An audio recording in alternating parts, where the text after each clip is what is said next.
Hey, welcome back. We've got the Tod Cutler Wakefield English Falchion. This one is a custom one. If you don't know of any Tod Cutler stuff, you're going to want to check it out on the website. This one is really impressive. There's no edge on it, so I am going to offer some movement. We'll do some movement, up close looks, and some specs. Let's get right into it.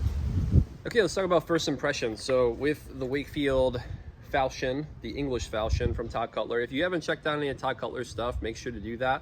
I got a couple of friends that do reenactments who actually have some of his live blades, his daggers, and a couple that have some of his longer blades as well, and they like them a lot. That's actually the first time wasn't from this channel that I picked up Tod Cutler stuff. It's actually from some friends of mine that live close by that I checked them out. I was like, damn. And then I looked on the website and we carried them, and I had never I had never used them before. So let's go over just some first impressions of it. First of all, this one is not sharp. These come unsharpened, or the way that Tod Cutler describes it on his website is butter knife sharp. So there's no edge at all for cut testing unless you add a sharpening surface. The tip is pointy, so obviously if you're doing any type of thrusting with that, the tip's already ready to go, but it's essentially just ready for an edge, a proper edge to be put on it. Some unique features on this one are going to be the handle and the outside knuckle guard. So the outside knuckle guard, I've never seen that before. So having a little bit more of the outside protection is just cool to have, especially if you're in like higher hand positions, and rather than having your hand get smashed or get suppressed, you can have a little bit more protection, especially for the outside of the center, especially if you're going into different blade actions. So that's really cool. It's got an S guard to protect the hand as well on the knuckle line, and then an extra one for the outside. I like the blade shape. A lot of falchions I've worked with before in the past have been really robust, which a lot of them can be anti-armor falchions that have a really big wide tip on the end. This thing's definitely in the more agile category. The thrust stays in place, whether you're changing hand positions or if you're going into different cuts and chops, it's all there. This one comes with a scabbard as well. This is a sword belt and a scabbard, and this one's wrapped around it, so this one's ready to go. This wears up on the hip, so this one wearing up on the hip is, I find, a little bit more comfortable. It's lightweight, it's easy to carry, so if you're carrying it for reenactments, if you're carrying it for Renaissance fairs and things like that, then you're really good to go with a kit, and you don't even need to worry about it being sharpened. If you are carrying at a Renaissance fair and you want somebody to check this out, there's no edge on it, so it's already good for safety as well. If you want cutting, just get a sharpening surface added and we'll take care of that for you. Let's do a little bit of work into the specs and a little bit of movement.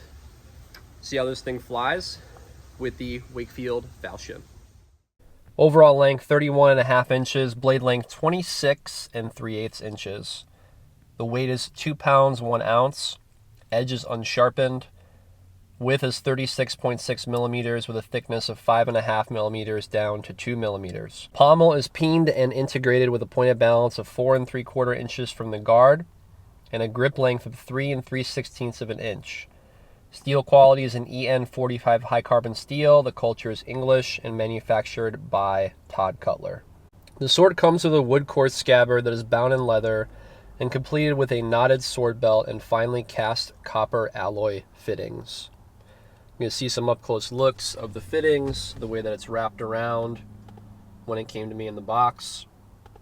And then we transition over to the belt itself. You can see it wears a little higher. I'm just wearing shorts in this. You can see you don't necessarily need a belt loop to wear this one. It's already got a buckle, and it wears with plenty of room to add notches if you chose, as I'm showing there.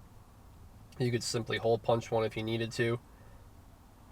Sliding that back in. Really easy to get back in there. The scabbard's really comfortable being that up higher on the hip. Then we go over to just giving some clips with the sword and shield.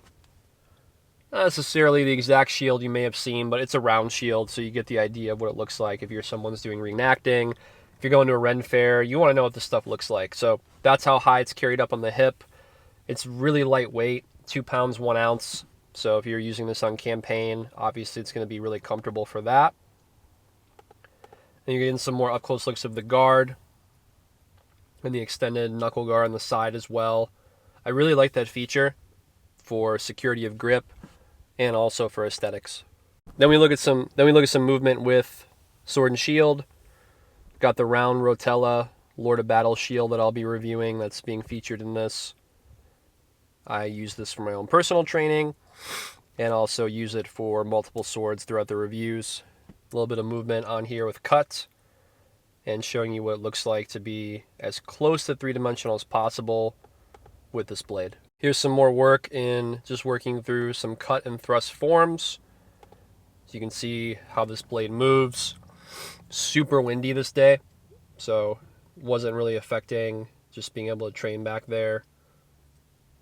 It's very easy to move from cut, thrust into guard positions with this one, which I'm sure why it was preferred. Some larger slashes, just to demonstrate, the ability for this one to fly around.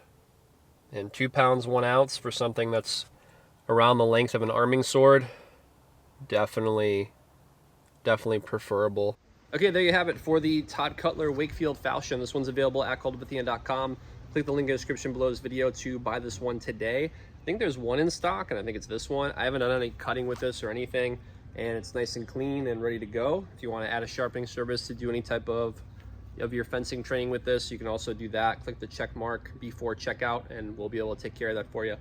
Make sure to follow us on TikTok and Instagram. Click the bell below this video to be notified of new reviews on the YouTube channel. If you have not, also subscribe if you haven't already. I'm your host, Tom, for Kult of Athena's YouTube channel, and I'll see you in the next review.